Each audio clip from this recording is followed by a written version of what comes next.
Welcome to Servants of the Lord Ministries. Bienvenue à Servants of the Lord Ministries.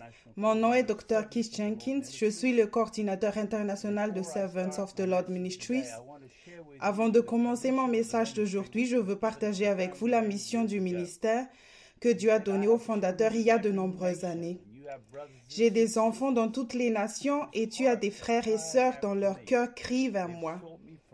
Ils m'ont demandé un ministère, des bénédictions et des dons. Je leur ai donné ces choses et cela les a bénis. Mais il y a une partie de leur esprit qui n'a jamais été comblée et qui est réservée pour une relation intime avec moi. Maintenant, leur cœur crie vers moi, juste pour moi. C'est vers eux que je t'envoie parce que je ne veux pas qu'ils prennent des années comme il t'a fallu pour arriver jusqu'à moi parce qu'il n'y avait personne à l'époque pour te montrer comment faire.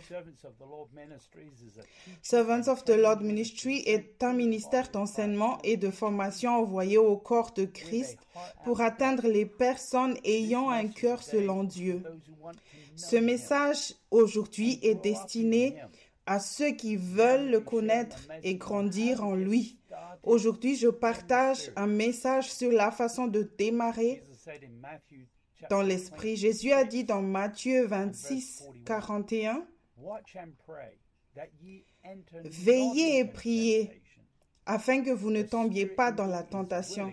L'esprit est bien disposé, mais la chair est faible. Vous déterminez si la chair ou l'esprit est fort en vous. La chair utilise votre pensée, mais l'esprit s'appuie sur le Saint-Esprit pour amener les pensées à votre esprit. Ce sont des systèmes d'exploitation différents. Paul a dit aux Galates de ne pas retourner à la chair et de ne plus observer la loi. Paul a dit dans Galates 3, 3, « Êtes-vous tellement dépourvus de sens après avoir commencé par l'esprit, voulez-vous maintenant finir par la chair? » Paul a dit que nous devons tous commencer dans l'esprit et rester dans l'esprit. La chair et l'esprit sont opposés. Donc, si jamais vous êtes dans la chair, vous n'êtes pas dans l'esprit. Pour cesser d'être dans la chair, vous devez au moins vous renier vous-même et prendre votre croix. Dans Luc 9, verset 23, Jésus a dit, « Si quelqu'un veut venir après moi, qu'il renonce à lui-même, qu'il se charge chaque jour de sa croix et qu'il me suive. » Jésus a fait de nombreuses promesses, non pas à la foule, mais à ses disciples. Le fait de se renier soi-même et de porter sa croix ouvre toutes les promesses que Jésus a faites à ses disciples.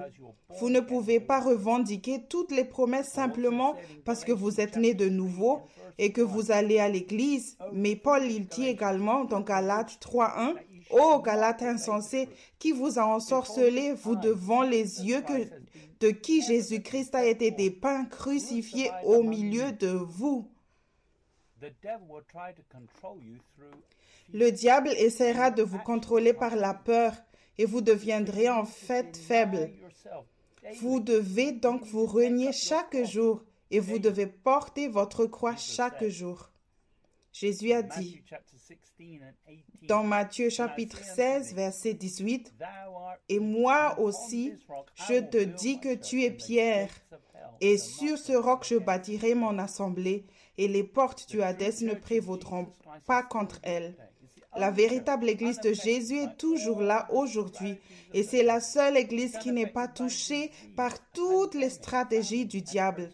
Elle n'est pas affectée par les maladies, une pandémie, la famine et la persécution. Cependant, Pierre parle à nouveau et cette fois-ci, il résiste à la crucifixion de Jésus et aux souffrances qui étaient nécessaires.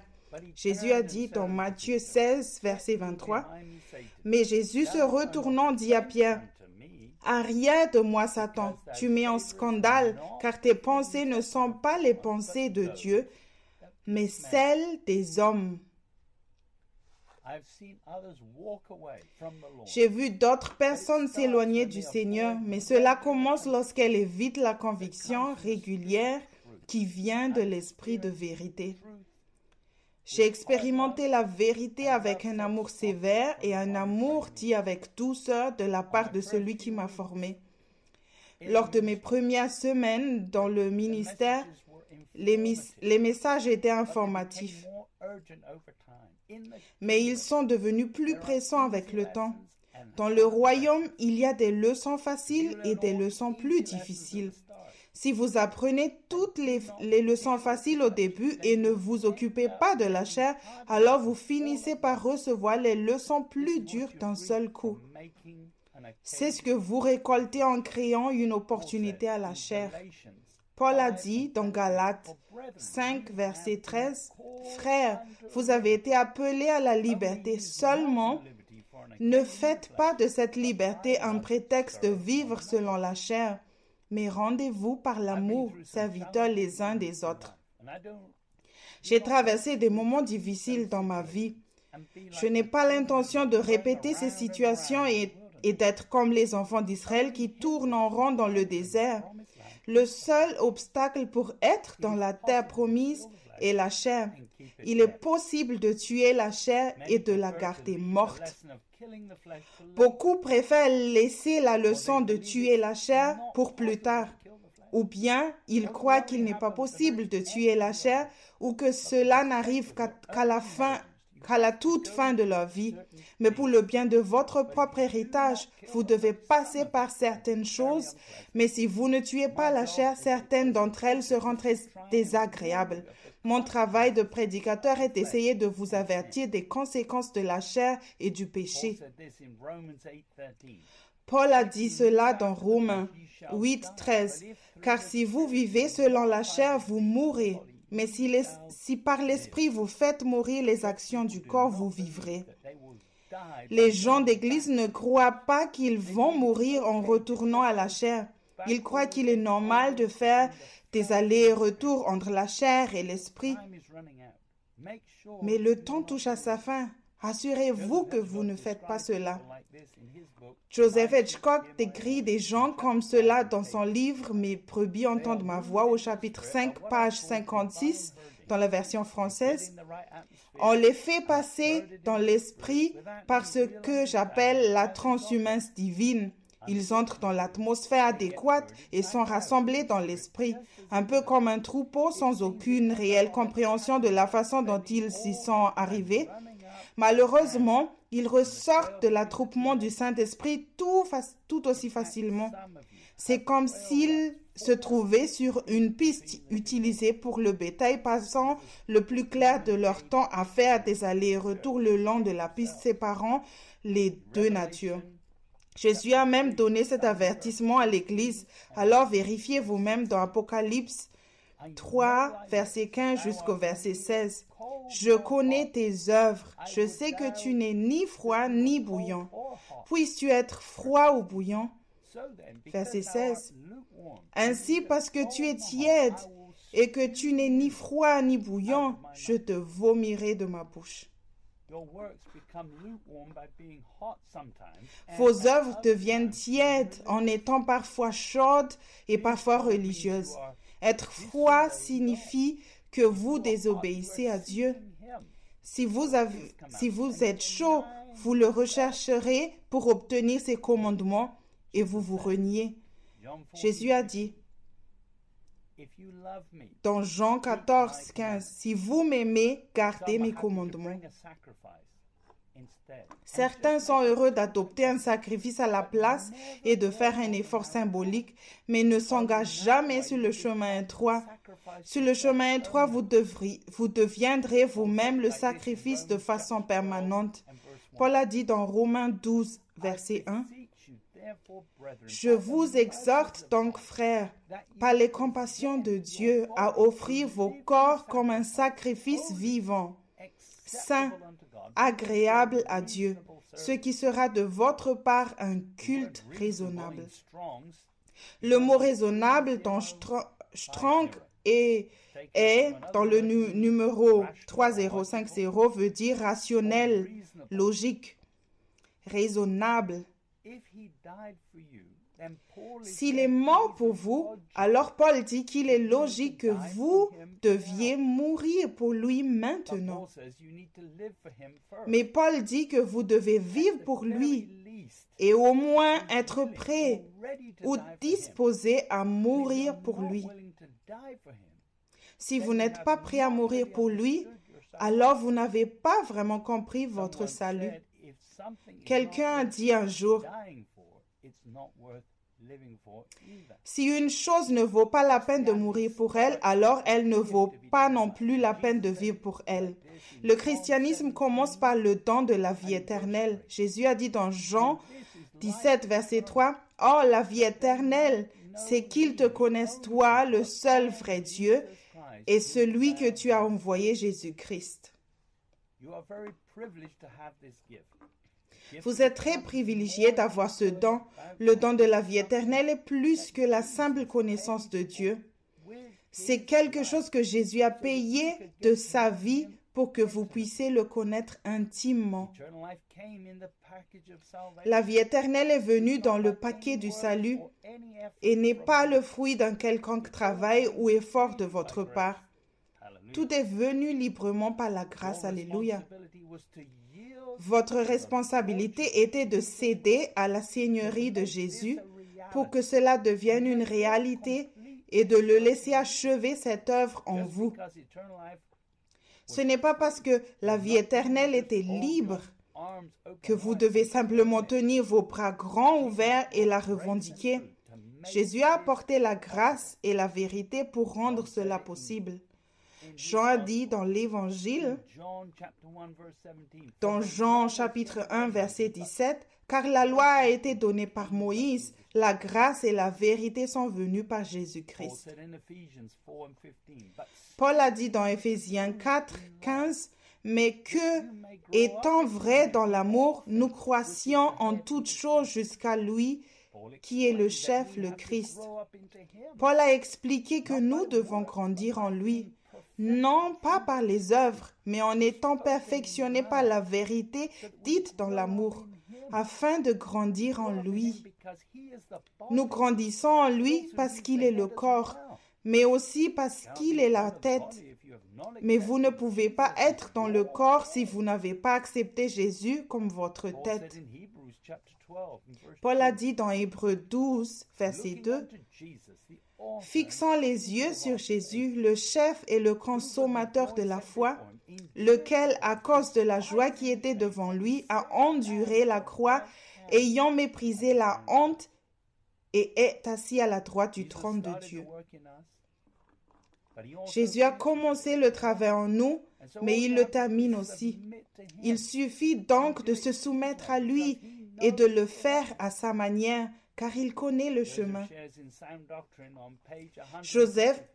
Joseph partage dans son livre Sans Doctrine à la page 155, « Il nous a été donné le don de la vie éternelle, l'autorité et le privilège de connaître le Père et Jésus d'une manière personnelle. Nous devons nous rapprocher de Dieu. Nous devons accepter cette écriture par la foi. » Lorsque j'ai mis la main sur cette clé majeure, j'ai d'abord revendiqué l'écriture. Je ne pouvais pas encore le faire, mais j'ai réalisé que c'était une promesse de Dieu, pour moi. Il n'y avait aucune excuse pour que je ne l'aie pas. Il y avait des raisons pour lesquelles je ne pouvais pas venir en présence de Dieu et pour lesquelles je ne pouvais pas y rester. Dieu savait ce qu'elle était. Alors j'ai commencé à me soumettre au Seigneur, accepter sa seigneurie et l'établir comme mon premier amour. Dans le royaume, il ne s'agit pas ce que vous connaissez, mais plutôt de qui vous connaissez. Jean 17, 3 est disponible pour tout enfant de Dieu. Si vous êtes né de nouveau, vous avez ce don ou cette capacité de connaître Dieu maintenant. Si vous ne le croyez pas, alors vous vous trompez vous-même. Le diable a confondu beaucoup de dirigeants charnels en leur faisant croire que le don de la vie éternelle est juste de vivre pour toujours parce qu'ils utilisent leur intelligence pour essayer de comprendre les choses spirituelles. Paul a dit dans 1 Corinthiens 2,14 « Mais l'homme animal ne reçoit pas les choses de l'Esprit de Dieu car elles sont une folie pour lui et il ne peut les connaître parce que c'est spirituellement qu'on en juge. » Mais êtes-vous prêts maintenant à faire dans l'esprit des choses que vous faisiez facilement auparavant dans la chair? Paul dit dans 1 Corinthiens 3, 18 que nul ne s'abuse lui-même. Si quelqu'un parmi vous pense être sage selon ce siècle, qu'il devienne fou afin de devenir sage.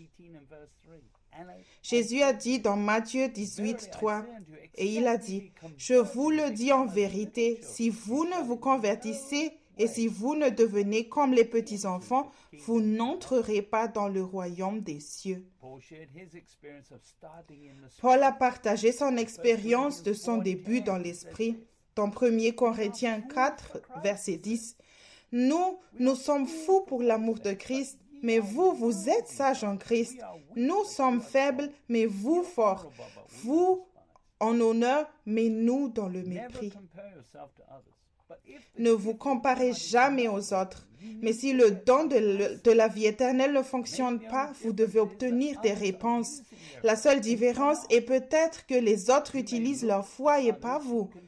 Vous pouvez regarder les autres qui peuvent faire plus que vous et croire un mensonge selon lequel ils ont quelque chose de plus. Mais ce n'est pas vrai. Paul dit dans Romains 12, 3, « Car par la grâce qui m'a été donnée, je dis à chacun de ceux qui sont parmi vous de ne pas avoir une autre opinion de lui-même au-dessus de celle qu'il convient d'avoir, mais de penser de manière à avoir de saines pensées selon la mesure de foi que Dieu a départie à chacun. » Pierre dit ça dans 2 Pierre, chapitre 1, verset 1. Je lis depuis le verset 1 jusqu'au verset 9. Simon Pierre, serviteur et apôtre de Jésus-Christ, à ceux qui ont reçu en partage une foi du même prix que la nôtre, par la justice de notre Dieu et du Sauveur Jésus-Christ. Verset 2. Que la grâce et la paix vous soient multipliées par la connaissance de Dieu et de Jésus notre Seigneur. Verset 3. Comme sa divine puissance nous a donné tout ce qui contribue à la vie et à la piété, au moyen de la connaissance de celui qui nous a appelés par sa propre gloire et par sa vertu. Verset 4. Lesquels nous assurent de sa part les plus grandes et les plus précieuses promesses, afin que par elles vous deveniez participants de la nature divine, en fuyant la corruption qui existe dans le monde par la convoitise. Verset 5. À cause de cela même, faites tous vos efforts pour joindre à votre foi la vertu, à la vertu, la science. Verset 6. À la science, la tempérance, à la tempérance, la patience, et à la patience, la piété. Verset 7. À la piété, l'amour fraternel, à l'amour fraternel, l'amour. Verset 8. Car si ces choses sont en vous et y sont avec abondance, elles ne vous laisseront point oisifs ni stériles pour la connaissance de notre Seigneur Jésus-Christ. Verset 9. Mais celui en qui ces choses ne sont point est aveugle.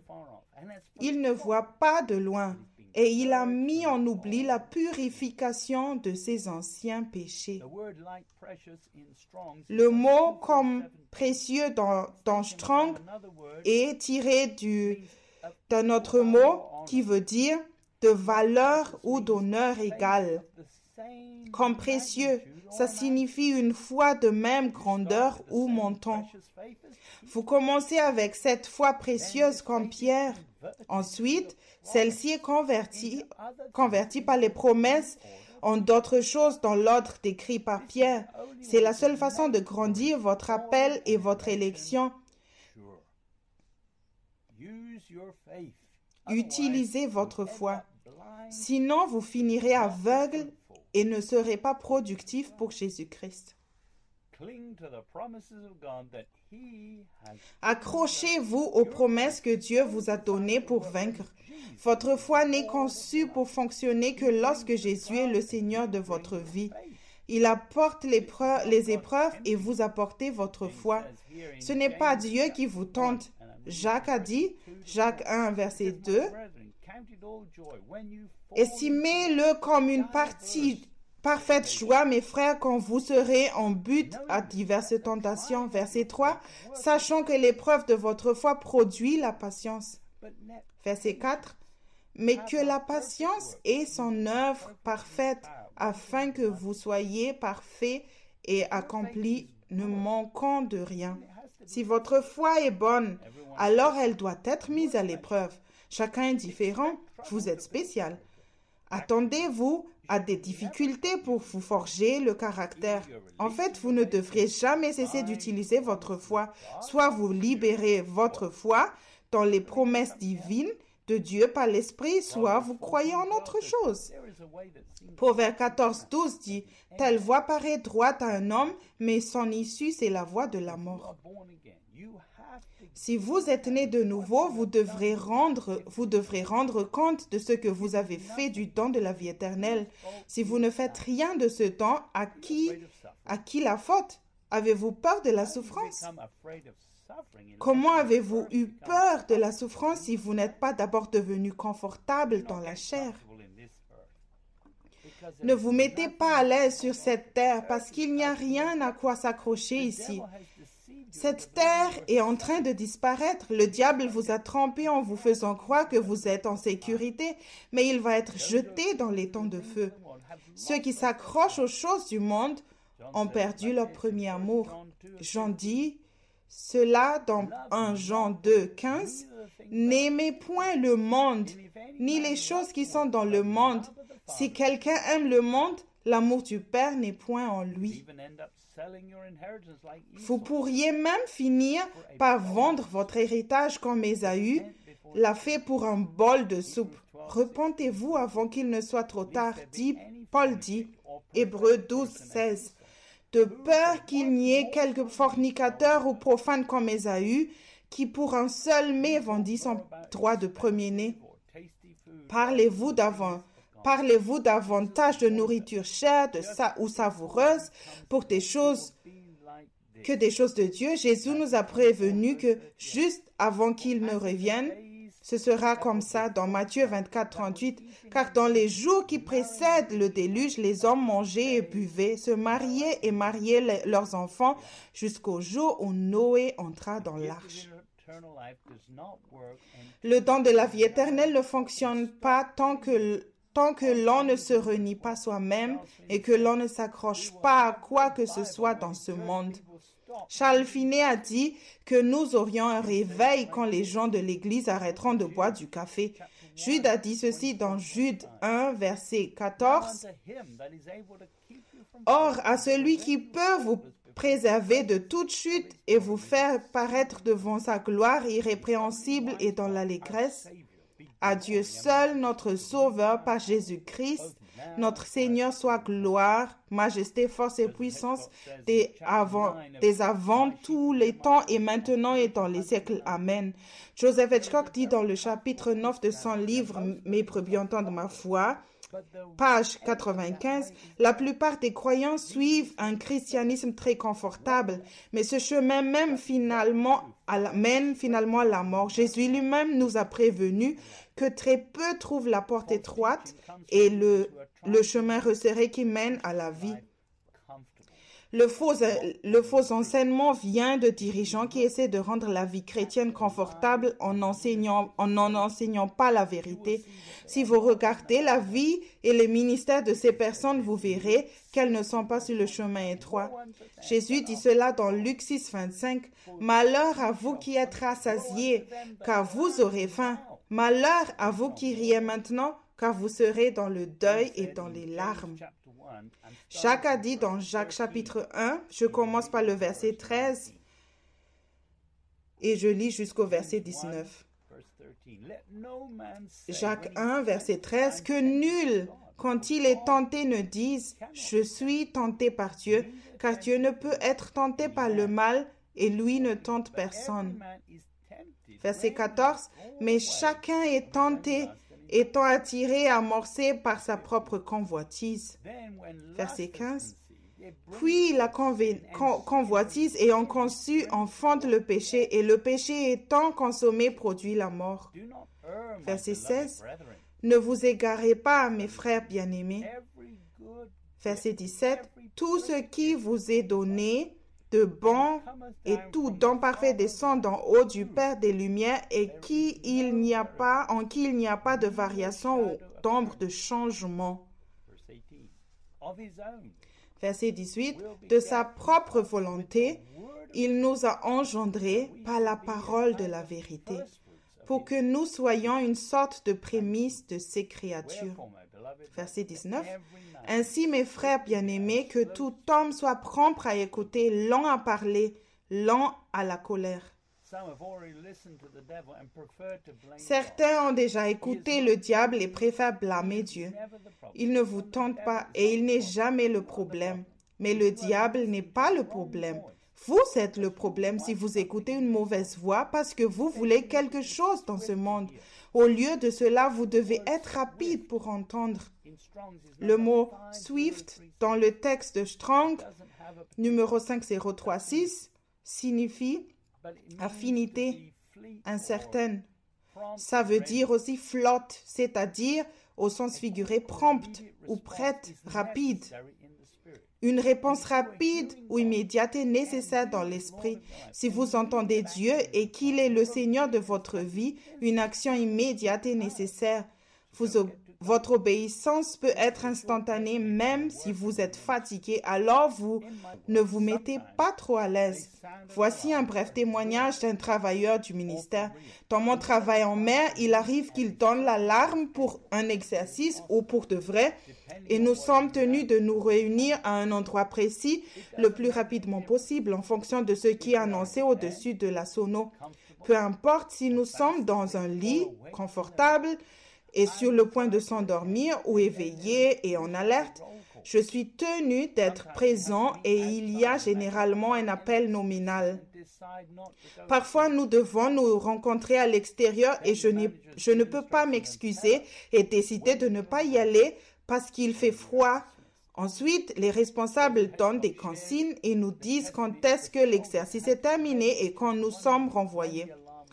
Joseph Hitchcock partage le témoignage du soldat qui devrait être prêt en 1 minute, seulement lorsque l'alarme a été donnée. Les Minutemen étaient des colons civils qui s'organisaient indépendamment pour former des compagnies de milices autodidactes en matière d'armement, de tactique et de stratégie militaire, issus de la milice des partisans coloniaux américains pendant la guerre révolutionnaire américaine. Ils étaient connus pour être prêts à tout moment, d'où leur nom. Webster définit le mot flotte comme suit. Premièrement, rapide d'allure, se déplaçant ou capable de se déplacer avec rapidité, agile, léger et rapide en mouvement, ou se déplaçant avec légèreté et célérité, comme un cheval ou un chien de flotte. Numéro 2, se déplaçant avec vitesse, comme les vents de la flotte. Numéro 3, léger, superficiellement fécond ou mince, ne pénétrant pas en profondeur comme un sol. Numéro 4, écumant sur la surface. Jésus a dit cela dans Jean 3, verset 7. Il dit, « Ne t'étonne pas que je t'ai dit, il faut que vous naissiez de nouveau. » Verset 8, « Le vent souffle où il veut, et tu entends le bruit, mais tu ne sais d'où il vient ni où il va. Il en est ainsi de tout homme qui est né de l'esprit. » Si votre foi est correctement placée en lui, vous agissez comme le vent. Vous êtes prêt à obéir instantanément à Dieu comme il le demande. Vous perdrez cette liberté en retournant à la chair. Paul a dit dans Galates 5, verset 1, « Christ nous a placés dans la liberté en nous affranchissant. Tenez-vous donc ferme et ne soyez pas de nouveau retenus sous un joug de servitude. » Votre liberté dans Christ inclut également la conviction. Jésus a dit dans Jean 8, 32, « Vous connaîtrez la vérité et la vérité vous affranchira. » Le diable va essayer de vous tenter de revenir à une vie beaucoup plus confortable sans aucune conviction. Si vous êtes libre, le Saint-Esprit vous conduit dans toute la vérité. Il est votre meilleure aide. Jésus l'a promis à ses disciples. Dans Jean 16, verset 12 et verset 13, « J'ai encore beaucoup de choses à vous dire, mais vous ne pouvez le supporter maintenant. » Verset 13, « Mais quand celui-là, l'Esprit de vérité sera venu, il vous conduira dans toute la vérité, car il ne parlera pas par lui-même, mais il dira tout ce qu'il aura entendu et il vous annoncera les choses qui vont arriver. » Tout ce que vous aviez en tête aurait dû être rejeté lors de vos premières œuvres, car en ce qui était dans votre cerveau ne vous a pas sauvé à l'époque et ne vous sauvera pas aujourd'hui. Même ce que vous croyez alors vous empêchez en fait de croire la vérité. Rejetez-la donc. S'il y a quoi que ce soit de valeur éternelle dans votre esprit, Dieu vous le rappellera. Jésus a dit cela dans Jean 14, verset 26. « Mais le Consolateur, l'Esprit Saint que le Père enverra en mon nom, lui vous enseignera toutes choses et vous rappellera toutes les choses que je vous ai dites. » C'est une expérience merveilleuse lorsque le Saint-Esprit vous rappelle des choses que vous avez oubliées. Mais à ce stade, vous devez prendre une note et obéir instantanément s'il s'agit d'un ordre. Vous devez avoir une attitude juste envers la vérité. Aujourd'hui, la vérité est très rare. La promesse de la vérité a été donnée aux disciples. Jésus a dit dans Jean 10, 27, « Mes brebis écoutent ma voix, et moi je les connais et elles me suivent. » Les gens qui n'entendent pas sa voix enseignent que nous devrions plutôt suivre des principes basés sur la Bible. Ils suivent ce qui est écrit dans la Bible, mais ils ne peuvent pas eux-mêmes arrêter de pécher et transformer le christianisme à une autre religion avec des règles et des règlements. Paul dit dans 2 Corinthiens 3, 6, « Il nous a aussi rendus capables d'être ministres d'une nouvelle alliance, non de la lettre, mais de l'esprit, car la lettre tue, mais l'esprit vivifie. » Le fait d'établir des principes à partir de la Bible ne permet pas du tout de se libérer du péché. En fait, le péché augmentera même par le biais des règles établies par l'homme. Les directives ne font que provoquer les divisions et créer des groupes plus petits dans lesquels l'élite entre et d'autres moins chanceux ou moins capables sont laissés en dehors. Le glorieux évangile du Christ n'est pas une vie où l'on continue à pécher. Il est plutôt glorieux parce que Dieu obtient la gloire à travers vous en le laissant prendre le contrôle total de votre vie afin que vous arrêtez de pécher. C'est ce qui rend l'évangile glorieux. Jean a dit dans 1 Jean 3, 8, « Celui qui pratique le péché est du diable, car dès le commencement le diable pêche. C'est pour ceci que le Fils de Dieu a été manifesté afin qu'il détruisît les œuvres du diable. » La première leçon du salut est d'arrêter de pécher.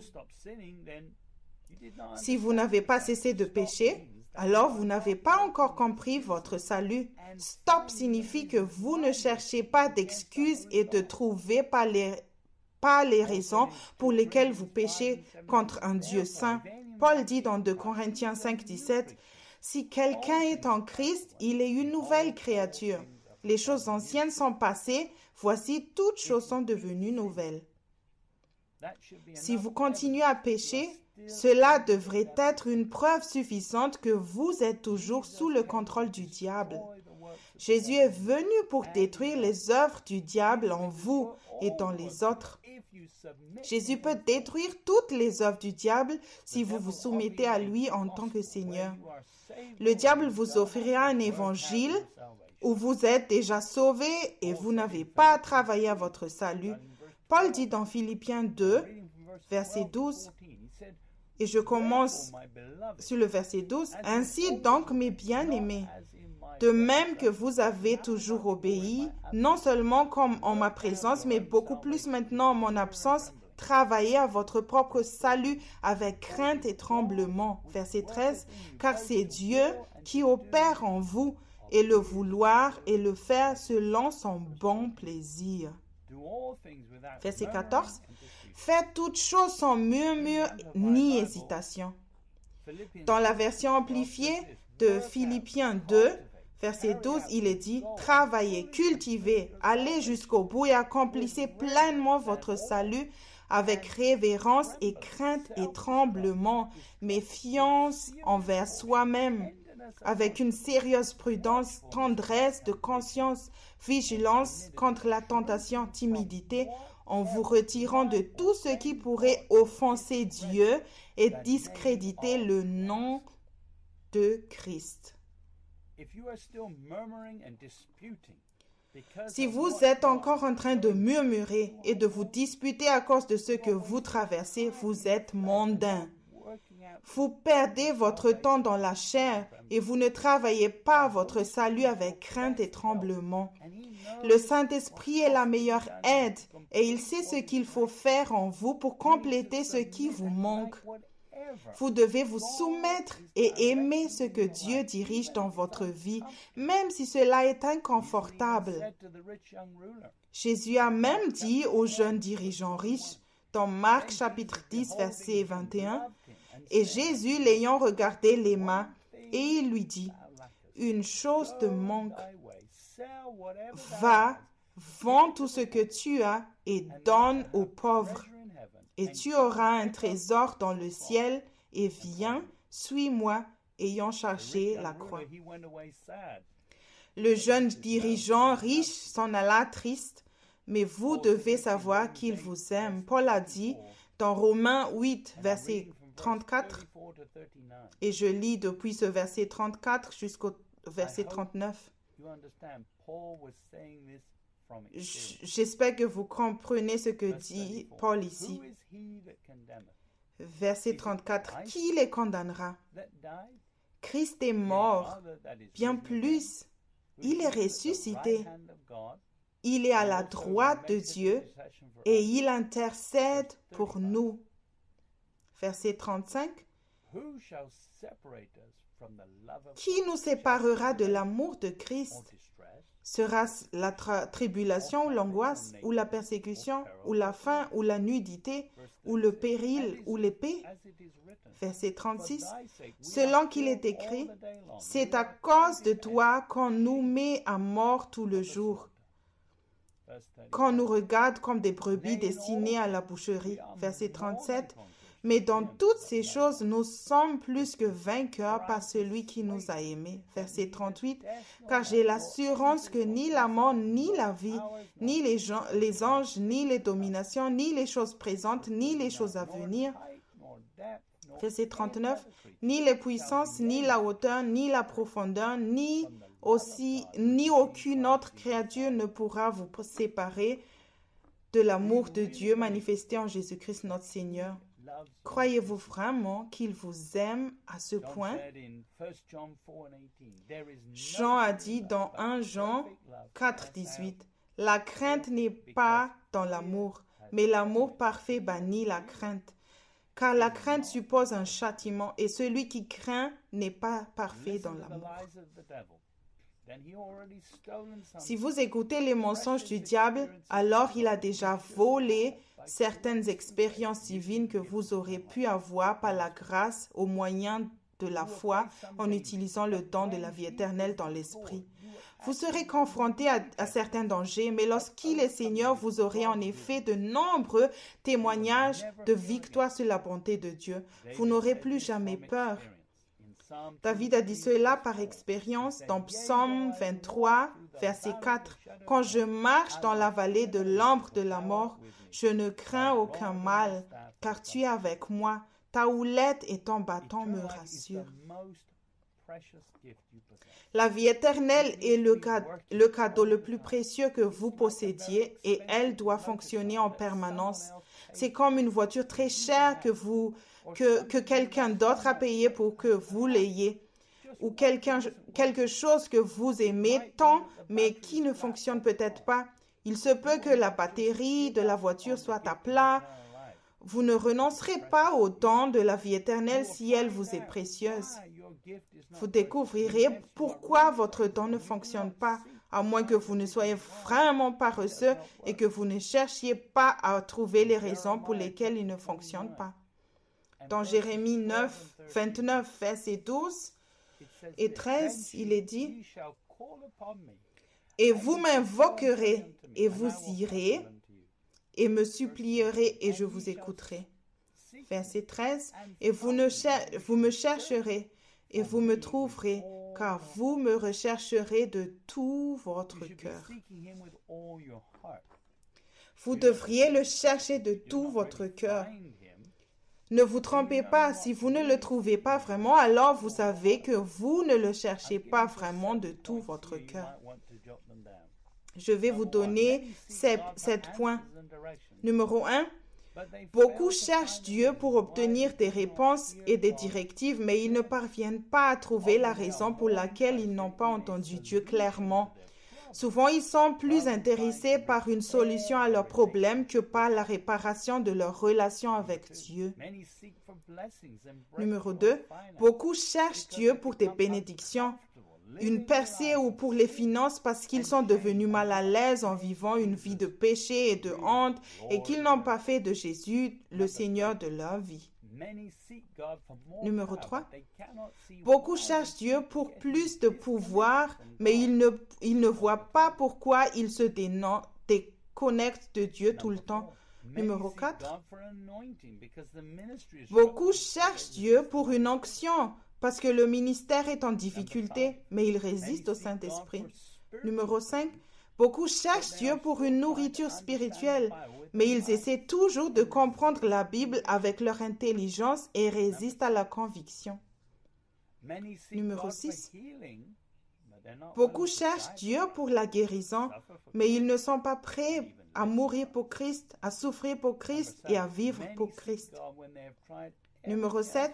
Beaucoup cherchent Dieu après avoir essayé tout le reste d'abord, y compris le monde, les conseils d'experts ou les prières de leur pasteur.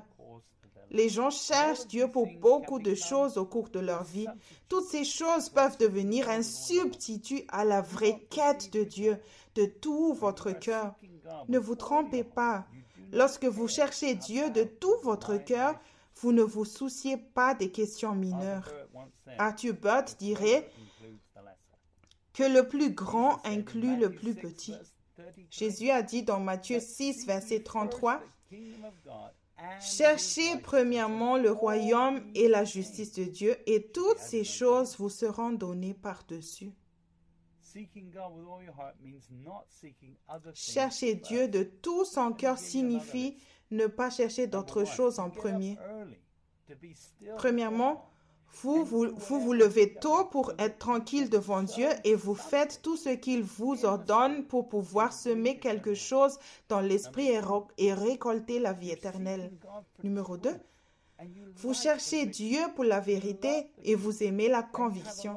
Vous aimez la vérité et vous avez beaucoup de liberté dans votre vie car vous vous êtes repenti lorsque vous avez entendu la vérité et vous continuez à vous repentir. Numéro 3, vous n'étudiez pas la parole en utilisant votre propre intelligence, mais vous suivez les pensées de l'esprit qu'il met dans votre esprit. Vous savez aussi que vous devez d'abord laisser la parole vous changer et que votre priorité est de vous sauver. Vous savez que la conviction mène à la racine du péché. Numéro 4, vous êtes enseignable et vous poursuivez une relation avec lui et vous vous éloignerez de tout ce qui pourrait offenser un Dieu saint. Numéro 5, vous savez que vous ne pouvez pas trouver Dieu avec votre esprit et vous restez humble pour obtenir la grâce et les oreilles pour entendre la vérité. Numéro 6, vous devez le chercher quand il se laisse trouver. La conviction est le signe qui vous permettra de vous rapprocher pour atteindre la racine du péché.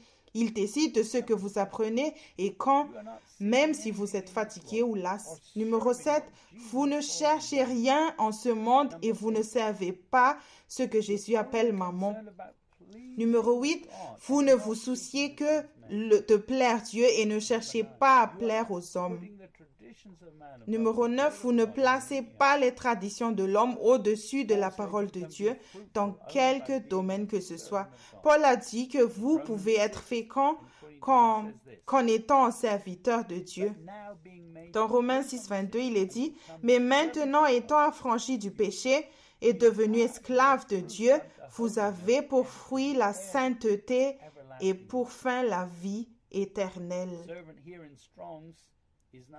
Serviteur, ici dans Strong, dans le numéro 1402, signifie pour asservir au sens propre ou figuré, amener en être sous esclavage, devenir faire serviteur.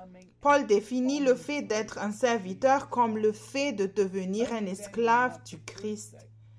Ce n'est qu'alors que vous aurez les fruits qui viennent de la sainteté. Votre rôle est donc de vous soumettre à l'Esprit, d'entendre sa voix et de lui obéir, et de vous serez sanctifiés. Paul définit le fait d'être un serviteur comme le fait de devenir un esclave du Christ. Ce n'est qu'alors que vous aurez les fruits qui viennent de la sainteté. Votre rôle est donc de vous soumettre à l'Esprit, d'entendre sa voix et de lui obéir, et vous serez sanctifiés. C'est lui qui vous rend saint, et non pas vous en faisant des œuvres dans la chair. La sanctification n'est pas un lent processus lorsque Jésus est aux commandes.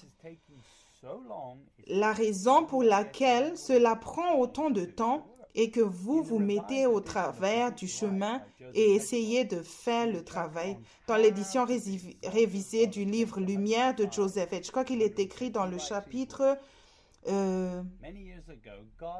dans la page 105 à 106, il y a de nombreuses années, Dieu m'a donné l'illustration suivante pour expliquer son temps de grâce. Dieu l'a comparé avec une personne qui vous offre de vous construire gratuitement un beau manoir avec la seule condition que vous libériez sans résistance votre volonté de l'entrepreneur. En d'autres termes, le manoir ne serait construit qu'à condition que vous laissez l'entrepreneur s'en charger. La réalisation de votre manoir nécessiterait la destruction totale de tout ce que vous avez construit. Si une cabane était construite sur votre terrain, le fruit de votre travail, la première chose que ferait l'entrepreneur serait de la démolir. Un bulldozer commencerait alors à creuser un trou large et profond afin de poser les fondations adéquates. C'est à l'une ou l'autre de ces deux premières étapes que la plupart des gens refusent de faire confiance à l'entrepreneur et arrêtent donc la construction. Lorsque la fondation est creusée, il semble que vous descendez au lieu de remonter. N'oubliez pas que l'essentiel est de faire confiance à l'entrepreneur. Un manoir ne peut pas être construit sur une cabane ou sur un terrain plat. Il faut descendre avant de pouvoir remonter. Si vous restez en dehors du chemin, l'entrepreneur et n'interférez pas avec son travail, la descente finira par se terminer et votre maison sera construite. Dans le domaine spirituel, vous êtes comparé à un bâtiment construit par Dieu. Dans 1 Corinthiens 3, verset 9, B. Si vous faites confiance à Dieu comme maître d'œuvre, il fera de vous un vase d'honneur. Cependant, il doit d'abord enlever la baraque spirituelle que vous avez construite et creuser de bonnes fondations. Ensuite, il vous élèvera et vous équipera pour toutes bonnes œuvres. Tout ce dont il a besoin pour vous construire une maison spirituelle et vous élever est votre permission. Il ne fera le travail si vous ne lui donnez pas une autorité totale. Cependant, vous lui donnez libre cours. Il créera en vous la ressemblance de son Fils. Lorsque vous vous humiliez sous la main de Dieu, vous lui confiez la responsabilité de construire votre maison spirituelle.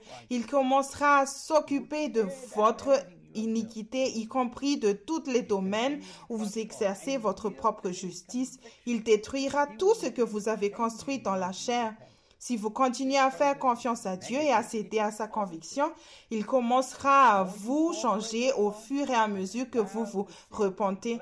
Et ce processus n'est pas négatif, il est positif. Plus vous coopérez avec Dieu et permettez au péché d'être nettoyé de votre vie, plus vite sa construction sera édifiée.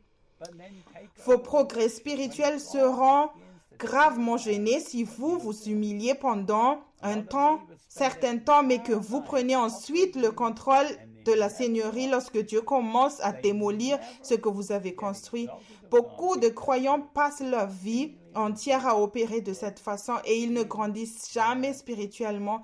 Ils ne se sont jamais élevés par Dieu parce qu'ils résistent continuellement à ses œuvres dans leur vie. La vérité est que si vous êtes un enfant de Dieu, vous avez un don très coûteux et vous devez le faire valoir. Par la grâce, vous pouvez demeurer en lui, en l'écoutant et en faisant ce qu'il dit par l'Esprit. Le christianisme n'est pas une religion comme les autres. Il a souffert et est mort pour vous afin de vous donner une chance de le connaître maintenant et de connaître le Père par le pardon du péché. Si vous ne connaissez pas vos péchés au moment de votre conviction, vos péchés ne seront pas pardonnés. Grâce à l'action du Saint-Esprit, vous avez un enseignant et à travers lui, vous pouvez entendre et connaître son cœur. Ceux qui sont paresseux et qui trouvent des excuses seront laissés derrière.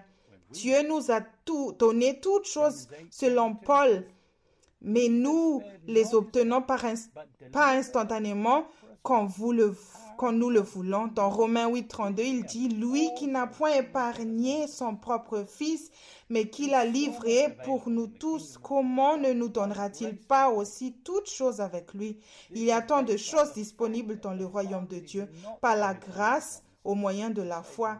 Ceci est basé sur le fait que le Père n'a pas épargné son Fils unique pour sauver l'humanité. Paul a dit dans 2 Corinthiens 1:22, qui aussi nous a scellés et nous a donné les arrêts de l'Esprit dans nos cœurs. Nous devons donc entrer dans l'Esprit et sortir de la chair. Paul a découvert lui-même qu'il y avait certaines conditions à ces choses que Dieu avait prévues pour lui. Il dit dans 2 Corinthiens 1:20, car pour ce qui concerne toutes les promesses de Dieu, c'est en lui qu'est le oui. C'est pourquoi encore l'amen par lui est prononcé par nous à la gloire de Dieu. Jean dans 1 Jean 5:11 dit, et voici ce témoignage, c'est que Dieu nous a donné la vie éternelle et que cette vie est dans son Fils. Si vous comprenez bien votre salut, alors vous devez seulement vous efforcer d'entrer dans le reste. C'est là que le joug est léger. Sinon, tout est très dur ou difficile. Dans l'évangile de Luc, il est dit, Luc 13, verset 23, quelqu'un lui dit, « Seigneur, n'y a-t-il que peu de gens qui soient sauvés ?» Il leur répondit, « Efforcez-vous d'entrer dans la porte étroite, car je vous le dis, beaucoup chercheront à entrer et ne le pourront pas. » Le terme « strive » dans Strong est issu du mot « lutter ». Au sens propre, se battre pour un prix. Au sens figuré, se battre avec un adversaire ou en général s'efforcer d'accomplir quelque chose. Se battre, travailler avec ferveur, s'efforcer. Vous devez vaincre la chair et le diable si vous voulez être libre et finir votre course. Les athlètes se présentent à l'entraînement quotidien et font régulièrement de l'exercice. Juste pour gagner le prix dans un sport de compétition, vous êtes censé être un joueur et non un spectateur si vous avez un cœur selon Dieu. Vous ne gagnez pas le prix sans vous être battu. Ce n'est pas parce que le don de la vie éternelle a cessé de fonctionner que vous devez essayer de l'obtenir par des efforts. Lutter n'est pas travailler, c'est juste ce qu'il faut pour être et restez à l'intérieur, sinon vous devenez un voleur et un brigand. Jésus a dit ceci dans Jean 10, verset 1. En vérité, je vous le dis, celui qui n'entre pas par la porte de la bergerie, mais qui y monte par ailleurs est un voleur, est un brigand.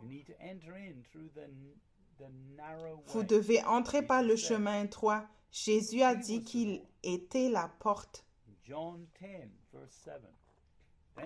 Dans Jean 10, verset 7, Jésus leur dit encore, « En vérité, je vous le dis, je suis la porte des brebis. » Verset 9, « Je suis la porte. Si quelqu'un entre par la porte, il sera sauvé.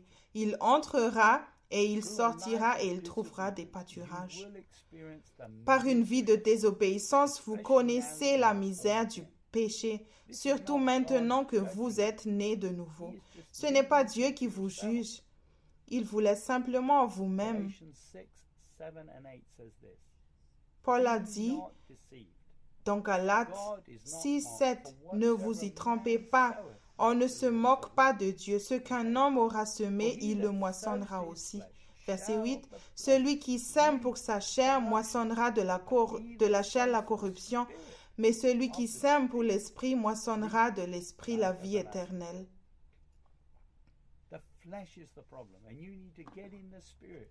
La chair est le problème et vous pouvez entrer dans l'esprit. Arrêtez d'écouter votre propre raisonnement.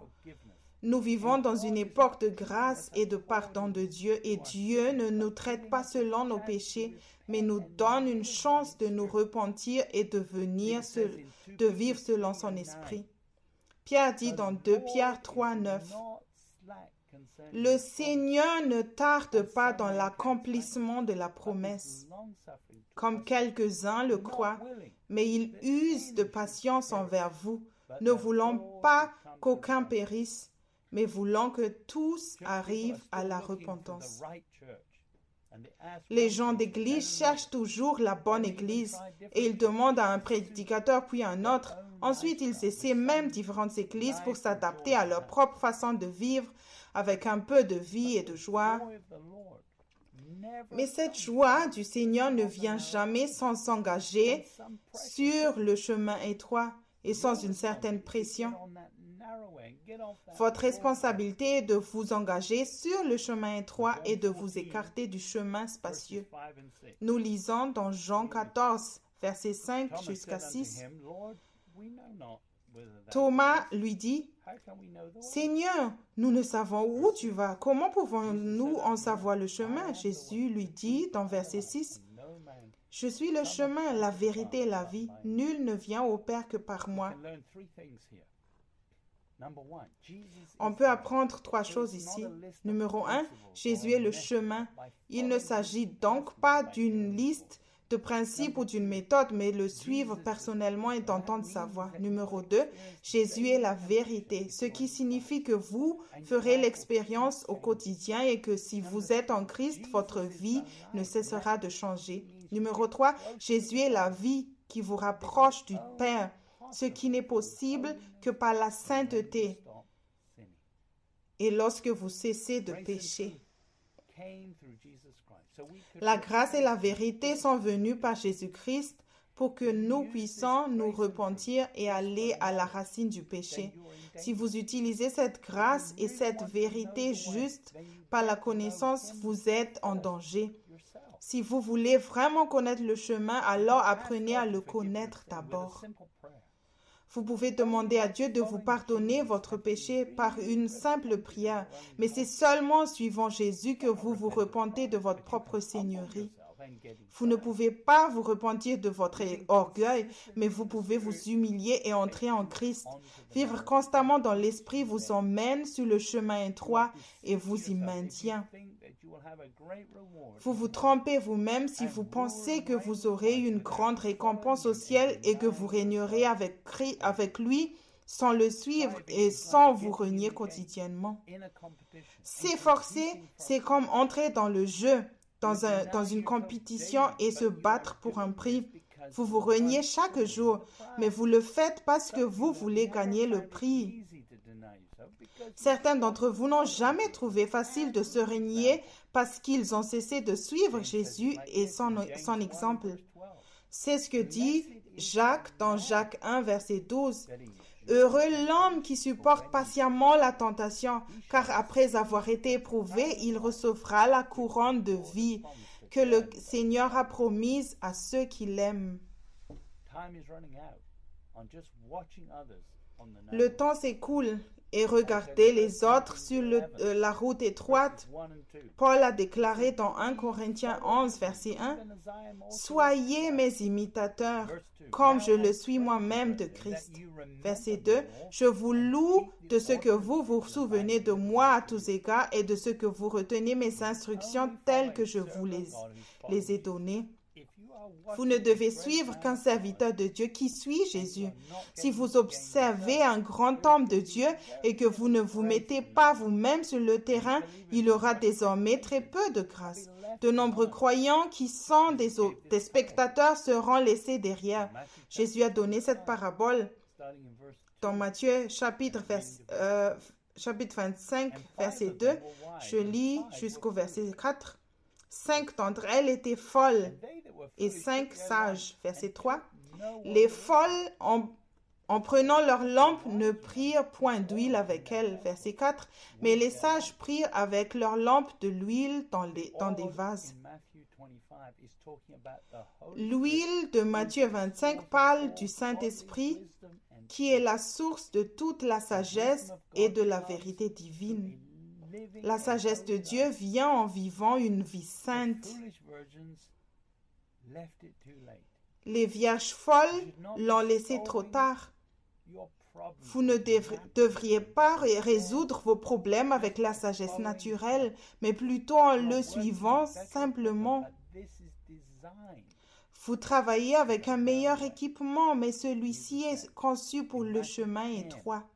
Jésus a dit, dans Matthieu 10, verset 39, « Celui qui conservera sa vie la perdra, et celui qui perdra sa vie à cause de moi la retrouvera. »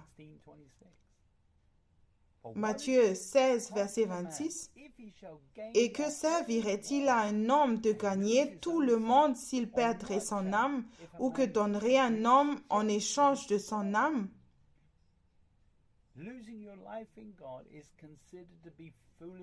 Perdre sa vie en Dieu est considéré comme insensé ou inutile dans de nombreuses églises, mais cela fait partie du passage de la chair à l'esprit.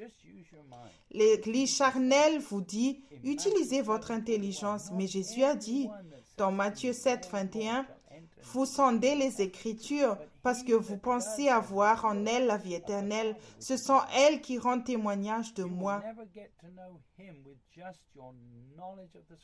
Vous n'arriverez jamais à le connaître avec votre seule connaissance des Écritures. Jésus a dit dans Jean 5, 39, « Vous sondez les Écritures parce que vous pensez avoir en elles la vie éternelle. Ce sont elles qui rendent témoignage de moi. » Lorsque Jésus est sur le point de venir, tous ceux qui sont nés de nouveau seront informés, mais il sera trop tard pour ceux que vous puissiez développer une relation avec Dieu en écoutant et en obéissant à sa voix. Dieu parle tout le temps, vous n'entendez tout simplement pas. Le temps est venu de faire de Jésus le Seigneur et de chercher à faire sa volonté.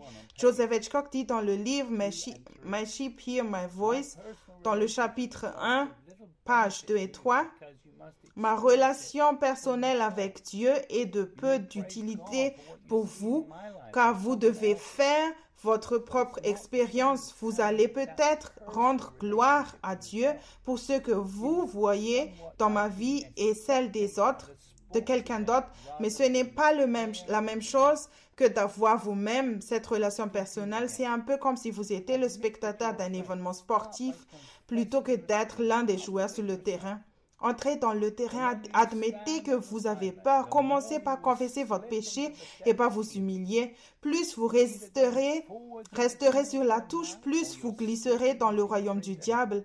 Si vous allez de l'avant dans le royaume de Dieu maintenant, vous soit vous glissez plus profondément en enfer, une voix vous dira que tous ces efforts et les difficultés ne sont pas nécessaires. Jésus parle dans Matthieu 7,13, « Entrez par la porte étroite, car large est la porte spacieuse et le chemin qui mène à la perdition, et il y a beaucoup qui entrent par là. Mais étroite est la porte, resserré le chemin qui mène à la vie, et il y en a qui les trouvent. » Se contenter de regarder son leader spirituel à la télévision tout le temps, ce n'est pas suivre le Christ. Si votre pasteur traverse déjà des épreuves, plus vite vous mettez sur le chemin et le rejoindre, plus vite vous le surmontez. Pour suivre le Christ, vous souffrirez et vous vaincrez. Jésus a dit dans Matthieu 7,15, « Gardez-vous des faux prophètes. Ils viennent à vous en vêtements de brebis, mais au-dedans, ce sont des loups ravisseurs. Vous les reconnaîtrez à leurs fruits. Cueille-t-on des raisins sur des épines ou des figues sur des chardons? » On ne peut être sûr qu'un dirigeant porte les bons fruits que lorsqu'il est mis au défi pour sa foi en Jésus. Vous pouvez alors voir comment ils réagissent. Ceux qui sont dans la chair produiront des épines et des chardons et ne seront pas capables de contrôler leur langue. La chair est comme un ours à l'intérieur d'eux qui grogne lorsqu'on les touche et lorsqu'on les condamne. Mais ceux qui sont remplis de l'esprit, lorsqu'ils sont attaqués, produiront de l'amour et de joie, de paix. Et ils aiment la vérité. Jésus dit dans Matthieu 5,4, « Heureux les affligés, car ils seront consolés. » Ceux qui vivent dans la lumière aiment la vérité. La conviction conduit à la tristesse maintenant, mais plus tard, l'obéissance vous renforcera. Jésus dit dans Apocalypse 12,15, « Ils l'ont vaincu à cause du sang de l'agneau et à cause de la parole de leur témoignage, et ils n'ont pas aimé leur vie jusqu'à craindre la mort. » Le sang de l'agneau est le seul moyen de me purifier de mon péché. Les faux leaders sont à l'aise et n'aiment pas la conviction. Ils se soucient davantage du succès, de leur réputation et de leur image que de faire la parfaite volonté de Dieu. Si vous aimez encore cette vie et le monde, vous serez vaincu par le diable et la chair. Seul le chemin étroit ou droit mène à la vie. Seul le chemin étroit vous libérera du diable. Jésus a dit dans Jean 10,10, « Le voleur ne vient que pour dérober, égorger et détruire. Moi, je suis venu afin que les brebis aient la vie et qu'elles soient dans l'abondance. » Le temps touche à sa fin. Si vous ne prenez pas votre croix et que vous vous reniez chaque jour, vous pourriez tout perdre. Les dirigeants qui ont donné de faux espoirs aux gens d'église rendront des comptes pour avoir enseigné des mensonges. On dit aux gens de réclamer des promesses sans mentionner ce qu'il faut pour suivre le Christ. Jésus a dit dans Matthieu 15, verset 9, « C'est en vain qu'ils m'honorent en enseignant des préceptes qui sont des commandements d'hommes. » Il dit encore dans Marc 7,7, « Mais ils m'honorent en vain, enseignant comme doctrine des commandements d'hommes. » Les bébés chrétiens sont heureux d'adorer Dieu dans de grandes conférences avec des musiciens de renom et de l'appeler Seigneur, même s'ils n'ont pas de bons fruits. C'est très stupide. Jésus dit dans Matthieu 15, verset 8, « Ce peuple m'honore des lèvres, mais son cœur est éloigné de moi. » Jésus a dit que l'on peut encore s'approcher de Dieu rien qu'avec les lèvres. Un bon berger ne vous permettra pas de vous approcher de Dieu uniquement avec des louanges. Si vous ne vous rendez qu'à des grands événements et conférences, vous êtes déjà sur le chemin spacieux.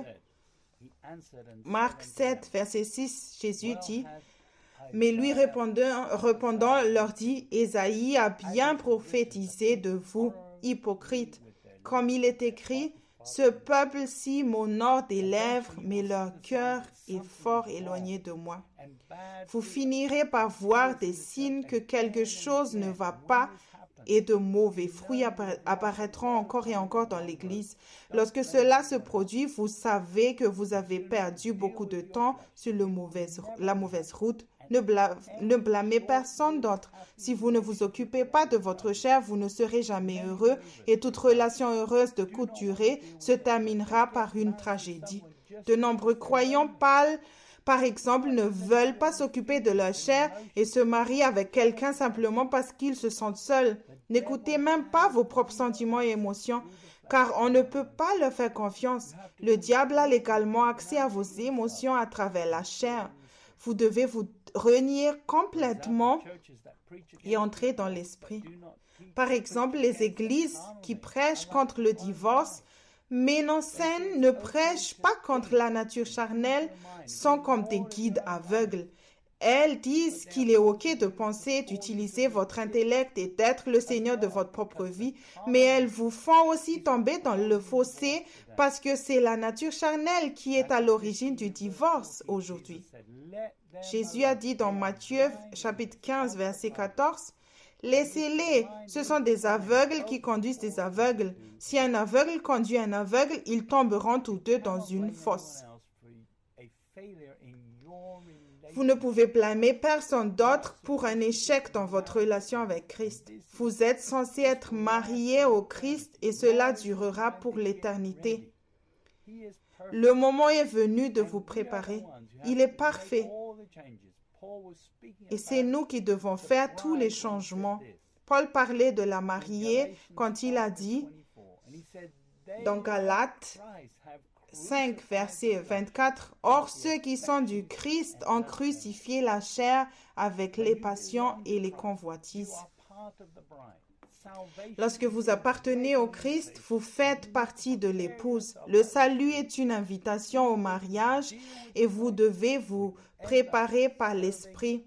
Soit vous traitez avec la chair, soit vous finirez par servir dans le royaume du diable. Paul a dit dans 2 Corinthiens 13, verset 5, « Examinez-vous vous-même et voyez si vous êtes dans la foi.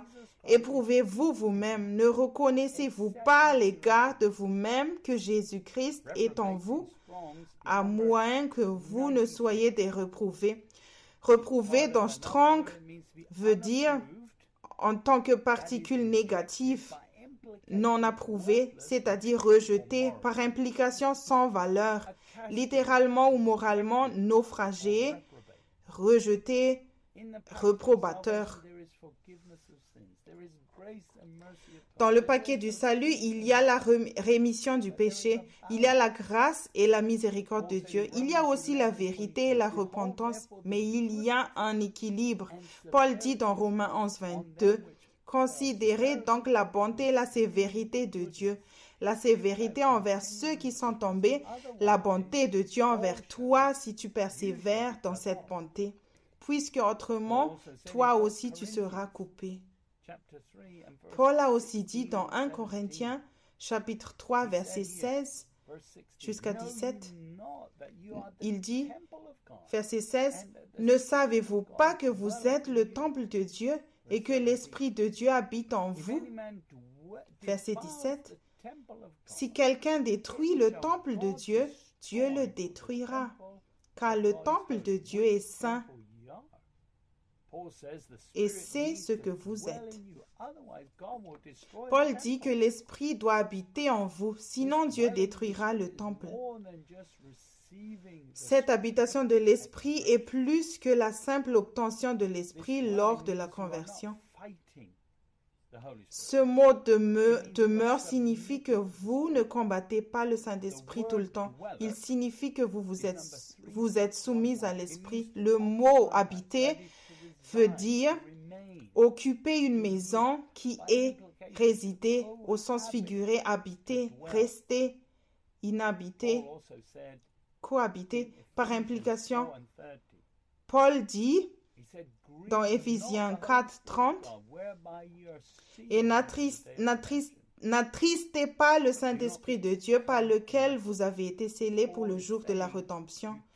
Ne devenez pas un reprouvé. » Paul dit que vous ne pouvez pas échouer si vous avez Jésus en vous. Le Christ en vous est le fruit de la quête de ses commandements. Jésus dit cela dans Jean 14, 21. Je lis depuis le verset 21 jusqu'au verset 23. Celui qui a mes commandements et qui les garde, c'est celui-là qui m'aime. Et celui qui m'aime sera aimé de mon Père, et moi je l'aimerai, et je me manifesterai à lui. Verset 22. Jude, non pas l'Iscariote, lui dit, « Seigneur, comment se fait-il, tu vas te manifester à nous et non au monde ?» Verset 23. Jésus répondit et lui dit, « Si quelqu'un m'aime, il gardera ma parole, et mon Père l'aimera, et nous viendrons à lui, et nous ferons notre demeure chez lui. » Le Christ n'intervient pas lorsque vous fonctionnez sous sa seigneurie et il est votre premier amour. Vous entrez en Christ par la grâce au moyen de la foi dès le début et vous pouvez facilement revenir à tout moment en confessant votre péché. Ce n'est pas la même chose que le Christ en vous. Paul a dit dans Colossiens 1, 27, auquel Dieu a voulu donner à connaître quelles sont les richesses de la gloire de ce ministère parmi les nations, c'est-à-dire Christ en vous, l'espérance de la gloire. Seulement ceux qui ont le Christ en eux ne sont pas des reprobateurs et ont l'espoir de la gloire. Le psalmiste dit dans Psaume 127, 1, Cantique des degrés de Salomon, si l'Éternel ne bâtit la maison, ceux qui la bâtissent y travaillent en vain. Si l'Éternel ne garde la ville, celui qui la garde veille en vain. Verset 2. En vain vous levez-vous matin, vous couchez-vous tard et mangez-vous le pain de douleur. Il en doit autant à ses bien-aimés pendant leur sommeil. Vous êtes un bâtiment de Dieu. Mais qui fait ce bâtiment dans votre vie? Si Jésus n'est pas le Seigneur de votre vie, il ne fait pas le travail en vous et votre salut ne sera jamais achevé. Jésus arrive. Il y a plus de grâce que jamais auparavant. Mais Jacques a dit dans Jacques 4, 6, « Mais il donne une plus grande grâce.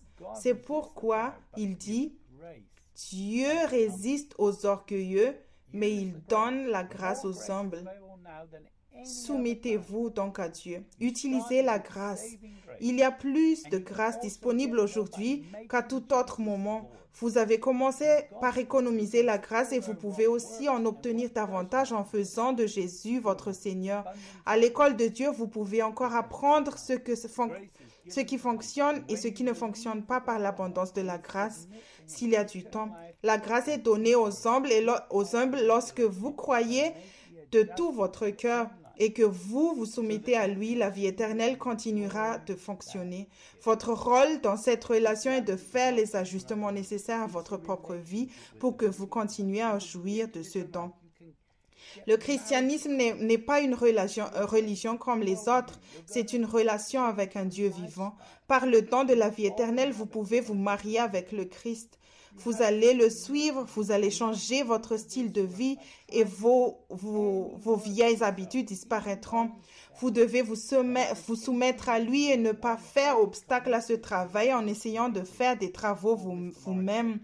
Il sait ce qu'il faut faire. Lorsque j'avais 18 ans, un prédicateur laïque méthodiste a dit « Laissez-vous aller et laissez Dieu. Dans la chair, rien ne fonctionne et vous ne pouvez pas plaire à Dieu. » Paul a dit dans Romains 8:8 « Et ceux qui sont dans la chair ne peuvent pas plaire à Dieu. » Jésus a donné cette parabole du serviteur méchant et paresseux dans Matthieu 25:25. « J'ai eu peur et je suis allé cacher ton talent dans la terre. Voici, prends ce qui est à toi. » Certains croyants rendront le don de la vie éternelle à Dieu lors du jugement parce qu'ils étaient paresseux ou parce qu'il a cessé de fonctionner, parce qu'ils n'avaient pas confiance en Dieu et ont choisi les ténèbres plutôt que la lumière. Le serviteur méchant et paresseux des évangiles a dit qu'il avait peur. Avez-vous peur de la conviction? Venez dans la lumière maintenant et vous ferez l'expérience de son pardon. Jésus a payé le prix de vos péchés sur la croix avec sa vie. Pourquoi ne vous pardonnerait-il pas vos péchés? Vous ne comprenez peut-être pas que l'éternité est un don précieux parce que vous ne l'avez pas payé. Mais vous ne pouvez pas le payer sans mourir.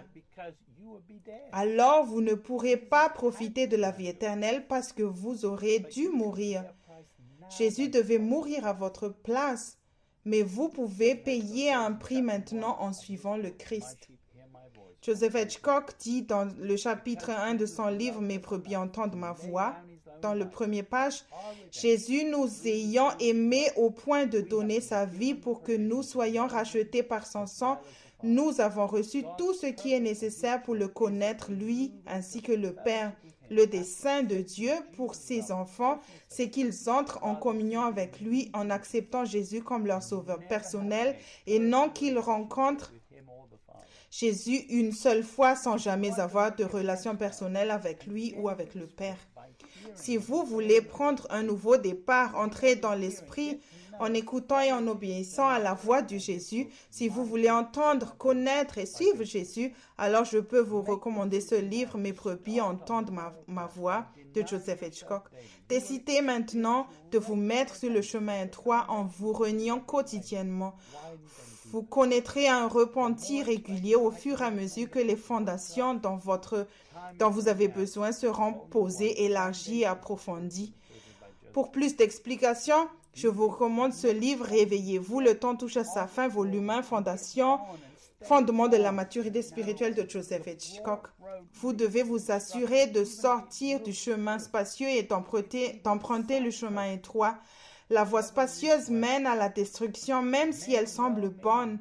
Elle est même signalée par un panneau « Le ciel est par ici ». De nombreuses personnes bien intentionnées qui fréquentent l'Église se trouvent sur ce chemin. Je crois que ce livre vous aidera. La prison dorée de Joseph Hitchcock, l'édition révisée est maintenant disponible en anglais. Je prie que ce message a touché votre cœur. Je prie également que vous réalisez ce besoin de tout faire dans l'esprit.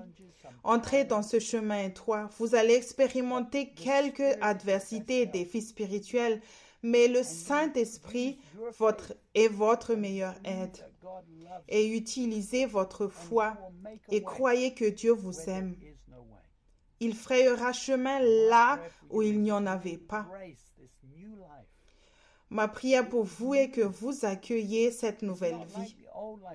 C'est une nouvelle vie qui n'a rien à voir avec l'ancienne, là où vous étiez Seigneur. C'est Jésus qui est aux commandes maintenant et vous lâchez prise et laissez Dieu faire comme le prédicateur avait dit. Laissez-moi prier pour vous. Père Céleste, je te remercie pour tous ceux qui ont écouté ce message, pour ceux qui désirent ton royaume et qui veulent faire le voyage facilement.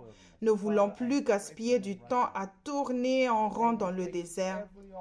Père, je prie pour ceux-là maintenant, qu'ils prennent toute opportunité pour apprendre spirituellement, même en passant par beaucoup de défis, qu'ils se lèvent par la foi et décident de faire ta volonté d'abord, ton royaume d'abord.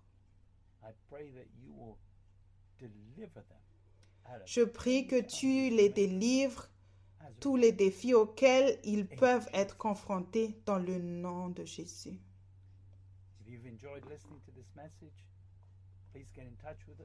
Si vous avez aimé écouter ce message, s'il vous plaît, entrez en contact avec nous. Partagez-nous votre expérience, vos témoignages. Racontez-nous ce que vous avez expérimenté. Merci beaucoup et que Dieu vous bénisse d'avoir écouté. Amen. Do you desire to know your Heavenly Father and the Lord Jesus Christ in a more personal and intimate way? Est-ce que vous désirez connaître votre Père Céleste et votre Seigneur Jésus-Christ de façon personnelle et intime? Aimeriez-vous être dirigé par Dieu dans les moindres détails de votre vie? Si oui, ce livre est pour vous. Il vous donnera une instruction claire et facile à comprendre et aussi comment vous pouvez être préparé pour un service passionnant et rempli avec le Seigneur Jésus-Christ. Ce livre de Joseph Hitchcock a été écrit depuis ses expériences, des expériences réelles et non théoriques. Si vous êtes intéressé à ce livre, il y a beaucoup de ressources. Ce livre est disponible en différents langages. Visitez notre site www.solm.org.